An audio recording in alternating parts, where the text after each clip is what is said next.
Un es šodien stāstīšu vairāk par šo arī dvēseles fragmentāciju, par iepriekšējām dzīvēm, bet vispār, kas man arī nāca, kad šī sajūta vai piesaiste Eģiptei, tas nenozīmē, ka tu noteikti tur esi citā dzīvē bijusi vai bijis eģiptietis vai tur priesteris vai faraons, ja, jo bieži cilvēki arī ejot cauri regresijai, redz tur, piemēram, faraonus, domā, tā biju es, ja, bet patiesībā varbūt tev caur regresiju nāk kaut kāda zīme, kas varbūt ne zīme, bet kaut kāda informācija, kas tev ir jāsaprot vienkārši ieraugot faraonu. Un tāpatās varbūt tu dzīvoji kaut kādā afrikāņu ciltī un bija pienācis laiks tur, es nezinu, migrēt no Āfrikas lejas daļas uz augšdaļu vai vispār ceļot pāri Nīlai un doties uz Eiropu, ja. Un tur visādi to var nolasīt, un tāpēc, jā, es saku, ka tas nenozīmē, ka tu reāli esi bijusi vai bijis eģiptietis, bet kaut kas varbūt tajā Eģiptē ir palicis, kāds fragmentiņš vai kaut kādas zināšanas, kuras tu sevī iemiesoji, un tev viņas vienkārši ir tā kā jāatgriež. Un šī te ceļošana tādās kā laika līnijās un uz iepriekšējām inkarnācijām reāli strādā, jo mēs tādu kā mazu fragmentiņu atgriežam sev atpakaļ, un tas mums arī īstenībā šajā dzīvē var daudz ko pavērt, jo bieži, kad, es nezinu, tur strādājot ar sevi vai cenšoties kaut ko savā dzīvē mainīt, ir kaut kas, kas vienkārši neiet uz priekšu, it kā visu laiku atduries pret sienu un atkal atpakaļ, atduries pret sienu un atkal atpakaļ. Un šāda maza fragmenta atgriešana var īstenībā pavērt reāli atkal jaunas iespējas un durvis vai palīdzēt to tikt cauri šai te sienai, pret kuru tu visu laiku atsities. Un man arī, kopš es tā apzināti sevi strādāju, ir ļoti daudz inkarnācijas, kā atmiņas peldējušas, pat bez visām regresijām, vienkārši ir kaut kādas kultūras vai kaut kādas tradīcijas, kuras tev pēkšņi, es nezinu, nejauši varbūt izlec, ja, tur internetā, varbūt lasot kaut ko vai skatoties YouTube dažādus video, un liekas, man sajūta līmenī liekas ļoti tik tūs, un tā kā tiešām, nezinu, kaut kāda saistība ir ar to vietu vai ar to kultūru. Man tā ir bijis tās atmiņas peldējuši no dažādām kultūrām, un pēdējā laikā, jā, ļoti spēcīgi tā ir Ēģipte. Un tieši arī Ēģiptē esot, es redzēju šīs te inkarnācijas, ka es biju Izīdas priesteriene, un par cik mans uzdevums ir strādāt tieši ar sievietēm, un atmodināt šo te dievišķo sievišķo, kam es pati arī varos, un tas, kas man arī atnāca, par cik mēs jau kursā gājām cauri šiem te procesiem, bet kurs nav paredzēts kurai katrai, tāpēc, ka kurs tiešām ir ar ļoti spēcīgām transformācijām, enerģijām. Un, tā kā, ja tavs fiziskais ķermenis vai ja tu pati varbūt esi pārāk trausla, tad varbūt tev tas varbūt tā kā too much, vai ir, kā es saku, reizēm, ir tie ego tarkšķīši, ja, ka tev dvēseli jau dod zīmes, un tā kā ej un dari, reku tev instruments, reku tev speciālists vai meistars vai prakse vai kurs, un tas ego tā kā baidās, viņš grib tev turēt drošības tajā stāvoklī un kaut kādā komfortā, un viņš to sāk atrunāt, nē, tu nevari atļauties, vai tev to tagad nevajag, bet patiesībā iekšēji jau tas aicinājums ir. Un tāpēc es arī, tad, kad es dalījos ar šo tēmu jau beidzot dievišķā sievišķā kursu, es jūtu, ka šī Ēģiptes tēma ļoti daudziem aktuāla, un ka man gribas vienkārši novadīt šādu praksi, un arī atnāca apstiprinājums no augšām, lai, ja mazums jūs neesat gatavs tur iet ar visam dievišķo sievišķum kursam cauri, kad vismaz, lai šāds instruments kalpo, kas varbūt jums iekustinās kaut kāds process vai kaut ko pavērs. Un, ja būs rezonanse interese, tad kursam pieteikties jebkurā laikā, kam tas tiešām ir nepieciešams. Un tagad arī es gatavojos tā kā pārpilnības kursam, kas ir tā kā turpinājums iepriekšējiem. Un es jūtu arī, ka laukā notiek kaut kādi procesi, un arī caur to pašu regresiju skatījusies pārpilnības jautājumu, kur man arī ir rādījuši, ka es esmu dzīvojusi kaut kādās Arābu valstīs, bija ļoti turīgs musulmanis, man arī rādīja, kā es dzīvoju, un es savienojoties sajūtu to, kāds man bija spēks un vispār kā tas ir, ka tu esi ļoti turīgs un pārpilnībā dzīvo, un arī tu paņem kaut kādu daļiņu un iemieso viņu šajā dzīvē. Varbūt arī, kamēr es te stāstu, ierakstiet čatā, vai jūs esat reāli jau gājuši cauri kaut kādai regresijai un redzējušas šīs te iepriekšējās dzīves par to pašu Ēģipti vai šis vispār pirmo reizi. Un tas, ko mēs šodien runāsim, ir vispār par iepriekšējo inkarnāciju nospiedumiem, dvēseles fragmentāciju. Varbūt kāda pirmo reizi vispār dzird kaut šādus terminus, bet tas ir saistīts ar šo arī iepriekšējo dzīvi. Un šodien it kā mūsu tēma ir tā Ēģiptes sakrālo zināšanu atgriešana, bet varbūt paskatīsimies, varbūt kādai no jums atnāks arī kādu citu inkarnāciju. Ja jūs esat, teiksim, tur kosmiskās dvēseles, tad varbūt no Venēras, varbūt no Lemūrijas, varbūt no Atlantīdas, jo mums to inkarnāciju ir tik daudz, kad tāpēc saka, ka ir svarīgi tās zināšanas atmiņas atvērt. Un šodien mēs dosimies tādā kā ceļojumā vispār ārpus laika un telpas lineārajām robežām. Un iespējams arī šajā dzīvē daudzas no jums ir jutušas tādas tā kā neizskaidrojamas ilgas vai bailes, vai tieši otrādi neparastas kaut kādas, prasmes, kuras nesat šajā dzīvē mācījušās. Es kaut kad arī telegramā dalījos, pēc jaunā gada un īpaši arī pēc šī sieviešu kursa, man pilnīgi tāda radās vēlme dejot vēderdejas, un kaut kad sanāk, es arī caur channelingu uzzināju, kad es reāli esmu kādā no inkarnācijām bijusi vēderdeju dejotāja, un ka man šie talanti ir, šīs spējas un prasmes, un ne tikai vēderdejās, īstenībā daudzās lietās, kuras pieķeros, uzreiz man kaut kā viss sanāk, un ar vēderdejām arī, Citam tur vajag entos gadus dejot, lai viņš normāli kustētos, man jau tas tā kā dabīgi nāk ārā, un no kurienes, ja es šeit dzīvē, to neesmu mācījusies. Un tāpat varbūt arī jums ir kaut kādi talanti, kurus nevar izskaidrot, bet es nezinu. Piemēram, tur gleznot, varbūt vienkārši skaisti glezno bez nekādiem kursiem, mācībām, tev tas dabīgi nāk ārā.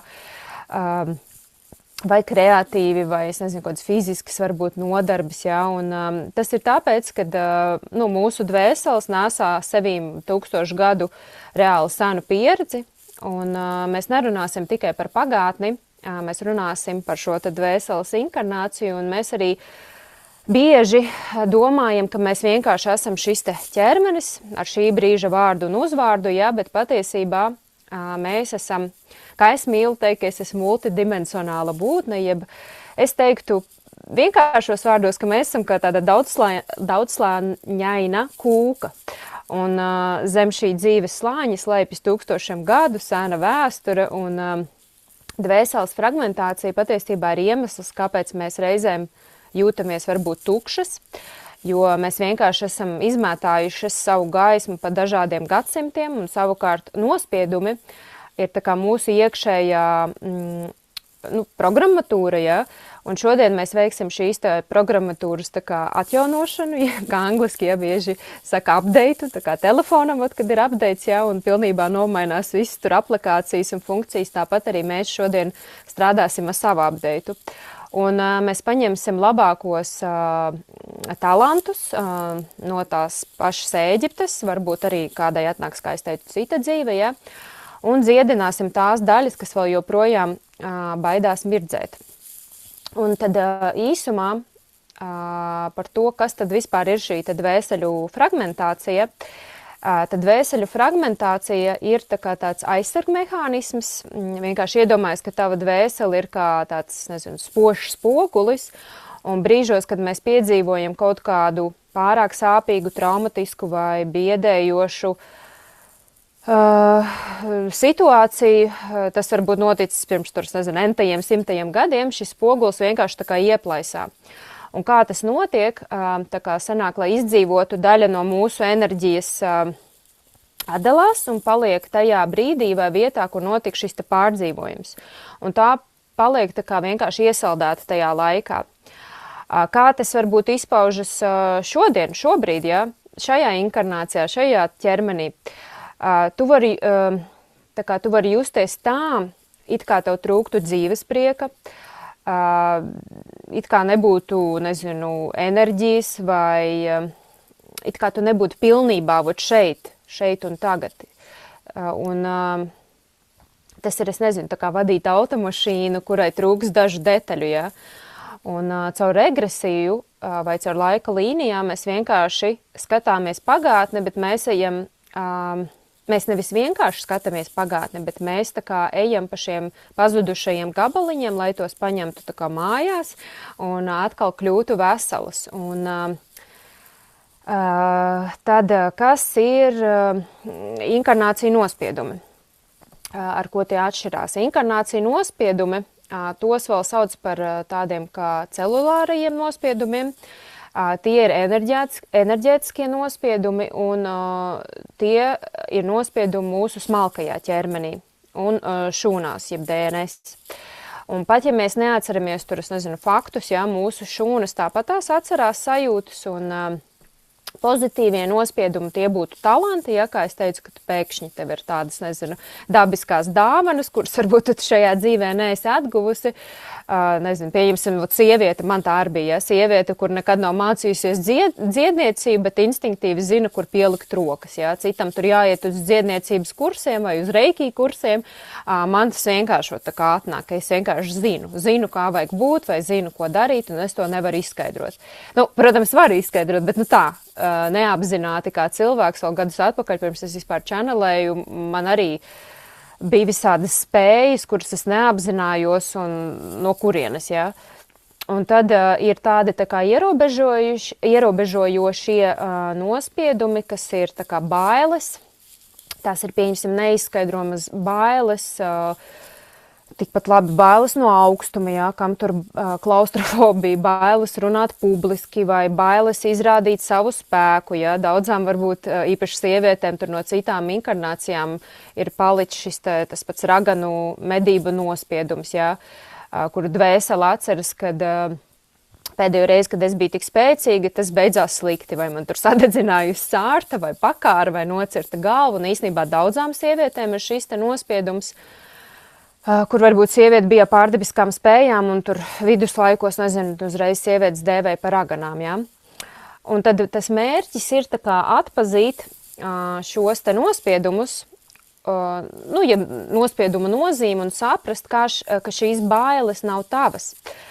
Un, bet gan tā kā tāda sena atbalsts, ko mēs šodien varam izdzēst vai pārveidot. Un es ticu, ka jebkuras bailes var pilnībā pārveidot un no tām tikt vaļā. Un šodien caur tādu tā kā regresijas praksi mēs savienosimies ar kādu vietu, civilizāciju, kurās iespējams tev ir bijusi iepriekšējā inkarnācija. Un, protams, vienā reizē visas apskatīt inkarnācijas mums neizdosies, bet noteikti šo praksi jūs varēsiet atkārtot. Un es, kad vadīju arī dievišķā sievišķa atmodas kursu, es minēju, ka tādas no zināmākajām arī inkarnācijām ir, pieņemsim, uz planētas Venēra, kur ir venēriešu būtnes, Lemūrija, Atlantīda, ja, kas visvairāk dzirdētās, Šumēru laiks, Avalona, Āzija, Sīrijus, un katram no šiem reģioniem un arī civilizācijām ir sava unikālā frekvence, ko mēs arī šobrīd varam aktivizēt. Es tūlīt pavēršu čatu, pastīšos, ko jūs sarakstījāt.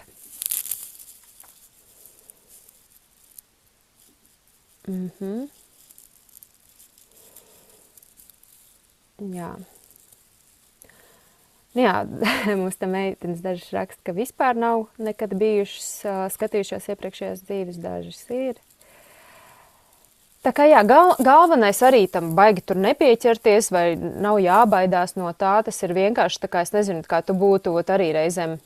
Varbūt kādam nāk arī šīs te atmiņas caur sapņiem, jā, miega laikā, varbūt tu redzi dīvainus kadrus no kodiem laikiem un varbūt nevar saprast, kāpēc, bet patiesībā arī miega laikā tev atnāk šī te atmiņa, lai kaut kādu mazu daļiņu tu atgūtu atpakaļ. Tāpat arī regresijā es to ieteiktu uztvert kā tādu sapni, caur kuru tu izdzīvo atkal kaut kādu atmiņu.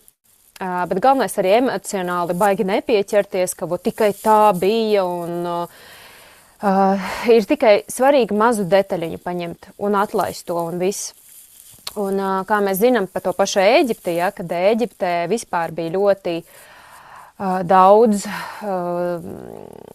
zināšanu, jeb Izīdas mistērijas, Izīdas skola, tas pats Jēzus, jeb Ješua ir arī, Marija Magdalēne ir Ēģipte arī mācījušies, un man arī caur kanālu nācis, ka es esmu Izīdas priesteriene bijusi vairākās dzīvēs. Un Izīdas visas zināšanas, dievietes Izīdas, tas ir par augsto maģiju, alķīmiju, seksualitāti, par rituāliem tempļos, sava fiziskā ķermeņa kopšanu un godināšanu. Arī, kad mēs tagad kursā gājām šim te visam cauri un daudz strādājām arī ar Ēģiptes lauku, tad mums bija rituāli, kad bija svarīgi iesmērēties ar eļļu vai izveidot savu meditāciju vietu kā tādu rituālu lauku. Es arī dalījos, es no Ēģiptes atvedu tādu eļļu, ēterisko eļļu, kas saucās arī Izīda, un es viņu templī uzlādēju ar gaismu, un katru reizi, kad vadu prakses, arī iesmērēju, un kā es arī dalījos kursā, ka mums sievietēm vispār ir svarīgi baudīt visu. Bauda, tas nav tikai seks, bauda tas ir, ka tu uzzied eļļu un tu pasmaržo, kā viņa smaržo, tu iededz sveci un tu skaties un tu pilnīgi gūsti baudu no tās siltuma, no tās gaismas, vai tu ej dušā, vai tu vienkārši ātri tur, vai tu ieej un tu baudi, kad ūdens noskalo visu lieko no tava ķermeņa. Un tie ir tādi mazi knīfiņi, ko sievietēm vajadzētu piekopt savā ikdienā, jo, kā es esmu dalījusies, mēs esam tik daudz tūkstošu gadu dzīvojušas šajā te sistēmas pasaulē, kur valda patriarchāts, kur sievietes ir aizmirsušas savu patieso spēku, savu patieso būtību un dzīvo tiešām ar savā ziņā vairāk no šī te vīrišķā, un būt sievietei, patiesi būt sievietei ir ļoti grūti. Dievišķais, sievišķais, tas vispār ir kaut kas vēl, tas kā es to skaidroju, tas nav tikai tur sievišķā, vīrišķā enerģija, tas jau ir kaut kas vispār ārpus ķermeņa. Tas ir tā kā šī te dieva daļiņas iemiesošana sevī kā sievietei. Un jā, tad arī atgriežoties pie šim te inkarnācijām, droši vien esat dzirdējuši par Lemūriju un Atlantīdu, jā. Lemūrijā, Atlantīdā bija sirds skaidrība, kristālu enerģija, vienotība ar dabu, tāda kā miglas šķērsošana, kas ir tā kā prasme apklusināt prāta troksni, kas ir loģika, ikdienas rūpes, lai piekļūtu savai intuīcijai un dvēseles dziļumam, un migla simbolizē nezināmo, lai to šķērsotu, tam nav vajadzīga karte, bet gan iekšēji tāda kā redze. Un, pieņemsim, Venēra, kas ir arī vistuvāk Zemei, un arī šīs te venēriešu būtnes, kas ir civilizāciju šīs planētas, ar tām arī visvieglāk ir savienoties, un tas arī ir par sievišķo, dievišķo, tas ir par beznosacījumu mīlestību, rožu mistērijām, tā kā, spēju mīlēt, bet tajā pat laikā saglabāt savas robežas. Jā, tas ir svarīgi arī, ka tu esi atvērtu sirdi, ka tu esi savā sievišķajā. Tas nenozīmē, ka tev jābūt pasaules glābējai vai tur izdabātājai, ka tev ir jāzina sava vērtība, ka tev ir jājūt, kur tu vari pieslēgties ar enerģiju un kur tev vajag nolikt reāli skaidrs robežas un varbūt reizēm pateikt nē. Daudzām sievietēm tas arī pieklibo, īpaši tām, kurām ir varbūt, kā es saku, labās meitenes sindroms, arī es tur esmu bijusi, un agrāk bija šis te īpaši man kā empātam, jā, ka gribas visiem palīdzēt, un pirmām kārtām citiem, un tikai pēc tam sev, un tagad arī vēl joprojām mācos tā kā likt robežas, kaut kur varbūt pateikt nē, kaut kur varbūt kādu ignorēt, jā. Tad tas pats par Šumēru. Tā bija zemes un debesu savienošana. Šumēras krātuves glabāja stāstus par dievieti Inannu. Varbūt kāds pirmo reizi dzird, to var arī internetā pameklēt informāciju tieši par pašu Inannu. Un tas bija arī par pirmo rakstīto liecību par sievietes spēku. Tad var būt atmiņas no Āzijas, kur, piemēram, Tibeta, Indija, senā Ķīna, kur bija inkarnācija nospiedumi par čakrām, par enerģijas kanāliem, par disciplīnu, pacietību, klusumu. Un no šīs inkarnācijas vai no inkarnācijām mēs arī varam tā kā atgriezt prasmi, vadīt savu dzīvības enerģiju, čīja prānu un spēju saskatīt dievišķo ikvienā mazajā detaļā, īpaši dabā. Un, starp citu, daba tas ir viens arī no svarīgākajiem vispār, kā savu sievišķo vairot un kā atplaukt, jo daba palīdz mums sazemēties, un tieši ar, kad es kursu vadīju, sapratu, cik svarīgi ir lejas centri, ja, jo īpaši tām, kas daudz praktizē vai ar kosmiskas dvēseles kā es, mums ir tā tieksme, tiekties tur kaut kur pēc kosmosa, jo tur ir tik mierīgi un labi, un tur nav šī te 3D sistēma, bet patiesībā, kad, lai tu iemiesotu to sievišķo spēku, ir svarīgi reāli būt dabā, sazemēties, lejas centri, seksuālā enerģija. Par seksuālo enerģiju es arī daudz un dikti stāstīju, kā es saku, tas nav tikai par seksu, tas ir reāli par tavu iekšējo dzinuli, par to pašu kundalīnī spēku, dzīvības enerģiju, bet ne par to šodien. Tad arī kaut kādas inkarnācijas, varbūt, kas ir kosmiskās dvēseles, kas nezinu, ja ir kosmiskās dvēseles, ir zemes dvēseles, tās, kurām visu laiku ir inkarnācijas tikai bijušas uz zemes. Kosmiskās dvēseles ir tās, vienkāršākiem vārdiem sakot, kas nāk no ļoti tālām zvaigžņu sistēmām.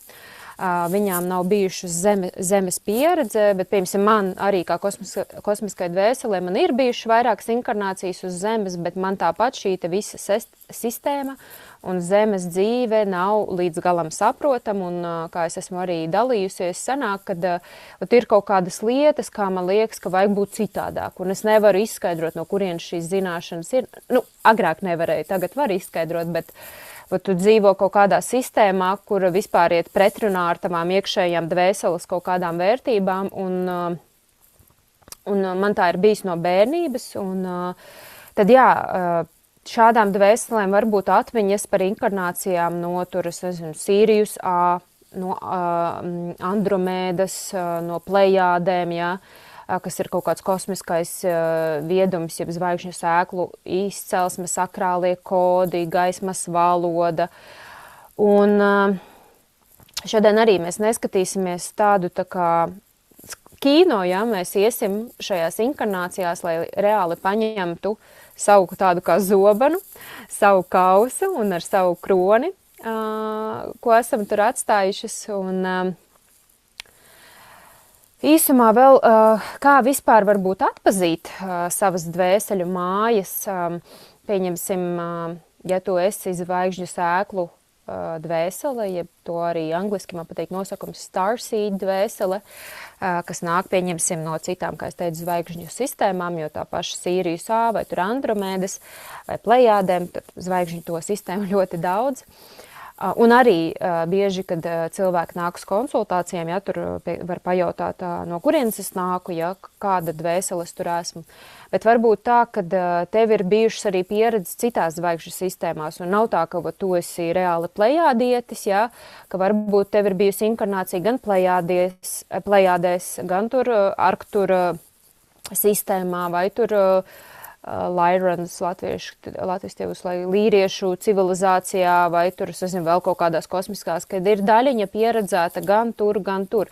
Protams, var pastīties, kur ir vispār pati pirmā inkarnācija bijusi, jo pa liela mēs jau visi nākam no Dieva, no gaismas, no lielā gaismas avota, un pirmā inkarnācija, jā, tad tā var būt, tur pieņemsim kaut kādā noteiktā zvaigžņu sistēmā, un pēc tam jau citās. Un pieņemsim tās pašas Sīrijas A zvaigžņu sēklas, tās pazīmes var būt tā, ka tu bieži jūties tā kā tāda svešiniece uz šīs planētas, tā ir bijis man. Un ir bijuši periodi, kad nolaižās rokas un liekas, lūdzu, paņemiet man atpakaļ mājās, jo nav tā māju sajūta šeit uz zemes. Varbūt kādai no jums arī ir tāda pati šī sajūta ik pa laikam.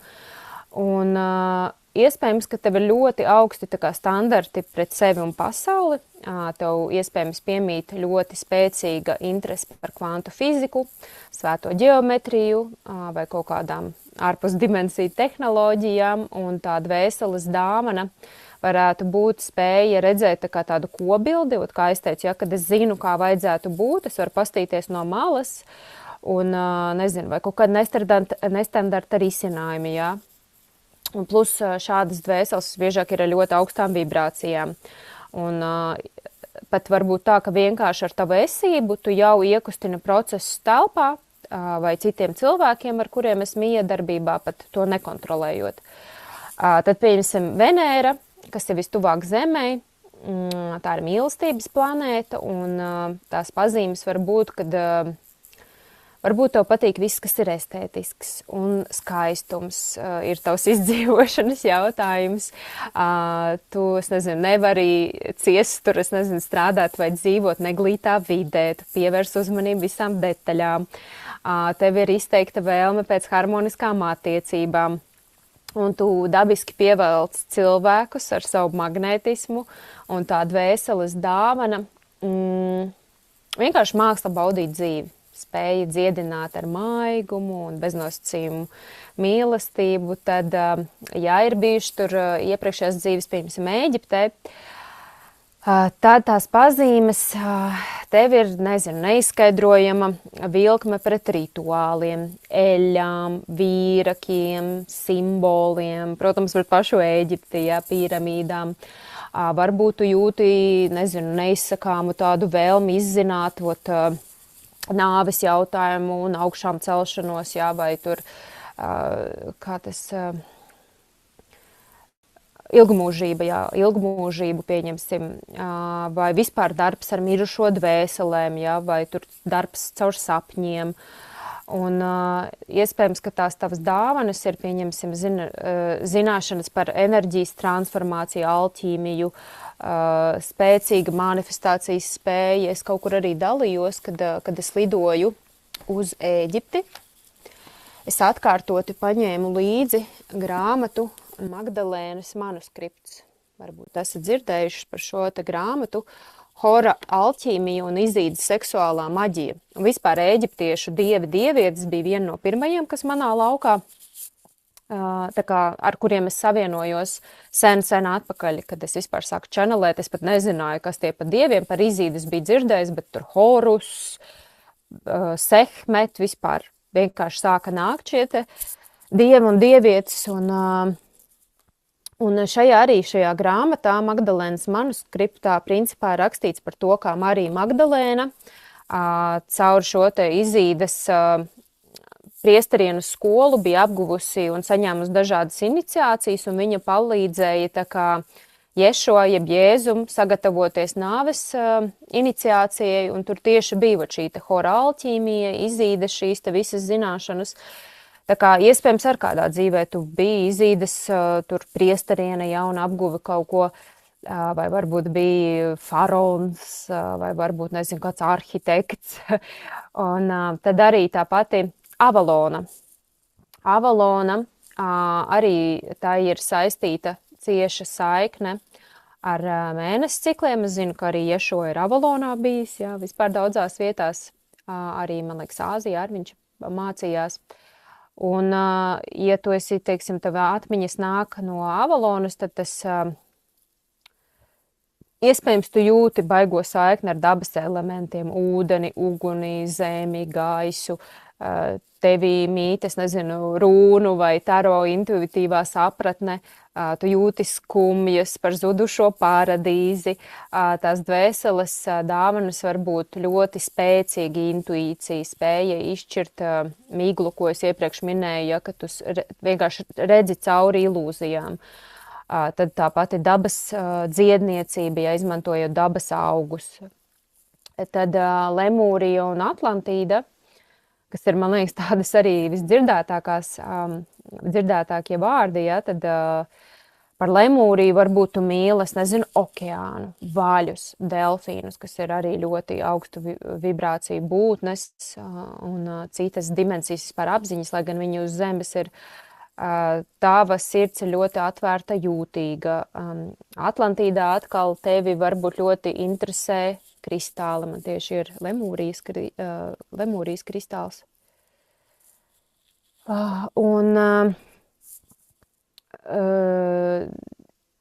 Varbūt tas ir skaņu terapijas, ar dažādiem instrumentiem. Enerģētiskā varbūt arhitektūra, tur tās pašas ar piramīdas, Tad tās dāvanas var būt telepātiskās spējas, ka tu spēj telepātiski savienoties ar cilvēkiem vai nolasīt vispār citu cilvēku domas, darbs ar gaismas kodiem, sirds apziņas paplašināšana, tad Āzija, kas mums droši vien asociējas īstenībā ar tādu tā kā disciplīnu, kad varbūt tev ir tāda tā kā dabiska vēlme pēc minimālisma, asketisma vai klusuma meditācijas, tev varbūt interesē darbs ar elpu, joga, čī enerģija, tev patīk klusums, vairāk nekā vienkārši tukšas sarunas, vai tāpat, es nezinu, vairāk pavadīt laiku vienai pašai ar sevi, un tās dvēseles dāvanas varētu būt kaut kāda, nezinu, emocionālā stabilitāte, fokus, spēja valdīt pār savu prātu. Un, principā no katras inkarnācijas var paņemt kaut ko savu, un es tāpēc arī visu laiku saku, ka mūsos visos ir šīs te zināšanas, ir šīs te atmiņas, ir šīs te prasmes, vienkārši tas, ka varbūt kāds atveras tam ātrāk, tāpat kā ja es neuzskatu, ka tur čanelēšana savienoties ar augstākiem spēkiem, tas ir kaut kas tur pārdabisks vai izredzētie tikai to var darīt. Principā to var darīt jebkurš, bet tas, ka varbūt es esmu ātrāk līdz tam nonākusi, tas nenozīmē, ka es esmu pārāka, labāka, un tāpēc es gribu cilvēks reāli motivēt, ka jūs arī esat spējīgi atvērties savām unikālajām spējām, bet galvenais reāli ir nevis sēdēt visu laiku upurī, un, protams, viegli teikt, ja es arī esmu bijusi tur, bet tad, kad tev, es nezinu, visums jau dod tik daudz zīmes signālus, ka tu varbūt esi iestrāgus savā dzīvē, un ka tu esi, tad tev reāli visu laiku lec ārā vēl vairāk kaut kādas nelaimes vai kaut kādas situācijas atkārtojās, visu laiku destruktīvas. Ja visu laiku kaut kas atkārtos, tad tu kaut ko ne tā dari. Un, protams, kā es teicu, īpaši cilvēkiem, kurus kontrolē prāts, ir grūti, kad es beidzot tieši strādāt ar sevi. Un, protams, reizēm, kad tu tādā bezizējas situācijā esi, tu pat nezini, ko darīt. Arī man tā bija entos gadus atpakaļ. 11 gadus atpakaļ, kad es biju totālā depresijā un vispār gribēju izbeigt šo inkarnāciju, un man bija nolaidušās rokas. Man ar tur viena draudzene ieteica pievērsties meditācijām, un tajā laikā priekš manas meditācijas likās, tā kā es nezinu, reāli aizlidot līdz kosmosam, likās ārprāts, kā var sēdēt klusumā, jo man prāts bija pārāk aktīvs. Un lūk, kā visums strādā, un augstākie garīgie pavadoņi. Vienkārši man draudzene saka, visi es tev pierakstīju uz cigunu kursiem. Un ja tev pašai nav drosme vai tik ļoti prāts kontrolē, tad varbūt tev, es nezinu, arī tur kāda cita dvēselīte teiks, hei, ejam tur, pamēģinam to un to, vai hei, kur aizēju uz tādu konsultāciju, piesakies pie tā meistara, kas kuram vajadzīgs. Jo tas, ko es arī pēdējā laikā novēroju, cik man arī cilvēciņi dalās ar savām pieredzēm, vai kaut kādām problēmām, ka daudziem ir šis paterns sēdēt tai upurī. Bet sēdēšana upurī neko nekad tev jaunu neatvērs. Un es pēc savas pieredzes varu roku sirds teikt, ka tas tā reāli ir. Un arī man pašai sevi tā kā dresējot vai testējot, es drīzāk to uzturu kā tādu spēli, ka pamēģinam tā. Jo dienas beigās tu nekad neko nezaudēsi. Jo tā kā mums liekas, kad kaut kādas lietas notiek pret mums, bet patiesībā viss notiek priekš tevis, lai tu mācītos, attīstītos. Pat ja būs kaut kāds, kā saka, fails, tāpatās tā situācija tev kaut ko iemācīs. Ja tur veselības sabojājusies, man arī bija veselības problēmas gadus atpakaļ, jo es biju tik ļoti visu nobloķējis, aizvērusies, un tās veselības problēmas man iemācīja pašai sevi dziedināt. Uzradās arī garīgais skolotājs, kas man to mācīja, kā enerģētiski sevi strādāt. Ja tu pat esi nonulējusies un tev vispār nav naudas, tici man, tu no tā visa izkāpsi, jo diez vai tu esi nākuši šeit dzīvē piedzīvot totālo nabadzību, tad tev jau uzreiz droši vien būtu kā varbūt tiem pašiem bezpajumtniekiem, vai tu jau tur būtu nonarkojusies, nodzērusies un vienkārši būtu bezpajumtniece. Bet es ticu, ka mēs neesam nākuši īpaši šajā inkarnācijā piedzīvot to, kad mums tur, nezinu, jādzīvo nabadzībā. Tāpēc ir svarīgi, strādāt ar savu prātu, ar savu apziņu, un tas nav viegli, nesaku, ka tas ir viegli, bet tas ir tā vērts, un ja es to varēju, tad kāpēc, lai tu nevarētu? Un īpaši arī, kad ir momenti, kad ir kaut kāds apjukums, es neieteiktu tur mētāties arī pa praksēm, pie visādiem meistariem, jo tādā veidā tu arī vari savu enerģiju vienkārši izmētāt tur, un tev cilvēki var sastāstīt visu kaut ko, Tāpēc ir svarīgi vienmēr sajust, kā es saku, sajūta rezonance, vai aizver acis, vai iekšēji reāli. Es vēlos piedalīties, kā šodien, jā, šajā praksē, vai es vēlos piedalīties šajā praksē. Pirmā sajūta, kas atnāk, tā kā jā, sirds, tā kā tu jūti, paliek siltāka, jā, vai ir tāds tā kā nē. Un tā ir par visu, kad trenēt to, ka jā, tu nepieķeries prāta tām aktīvajām domām, bet tu spēj pavērot no malas. Piemēram, man arī reizēm ieslēdzās kaut kāds tarkšķis, ja? Un tad es spēju tā kā paiet no malas, tā, ok, patarkšķi, padusmojies, un es tā kā analizēju, ko mans ego, kas viņam nepatīk, vai kur ir komfortzona, vai tā kā spēju nepieķerties tam, ka tas ego vai prāta domas esmu es. Es nepiešķiru sev tādu identitāti, un es zinu, ka es esmu kaut kas vairāk par to, kas tur galvā darās. Tāpēc, jā, ir vērtīgi uz to iziet. Un, jā, tas ir tas galvenais, ko es gribēju pastāstīt. Es domāju, sāksim praksi, lai nav arī pārāk ilgi.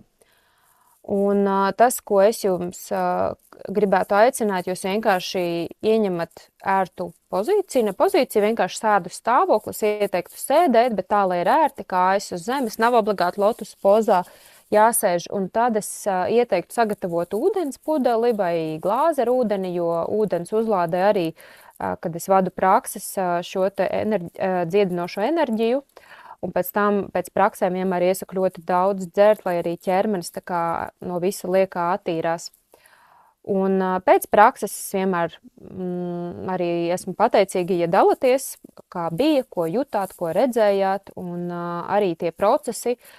Tas nav tā, ka var noklausīties praksi un viss tagad fragments atgūts un dzīve mainās. Tas viss var pakoties vēl ilgi, vai nu nedēļas, vai mēnešus, vai pusgadu, bet noteikti kaut kas pamainīsies, jo man tā arī bija, kad es biju Ēģiptē. Tagad es redzēju savu iepriekšējo inkarnāciju, kur es biju priesteriene, reāli fiziski man likās, ka es esmu cits cilvēks, nevis es Elīna. Un es jūtu, kā pēc Ēģiptes man lēnītēm pakojas viss vaļā, ka es it kā būtu, es nezinu, tā kā cita es. Ļoti, ļoti pamainījies, bet es jūtu, ka tas vēl pakojās. Un jau pagājis ir mēnesis, kopš es atgriezos no Ēģiptes.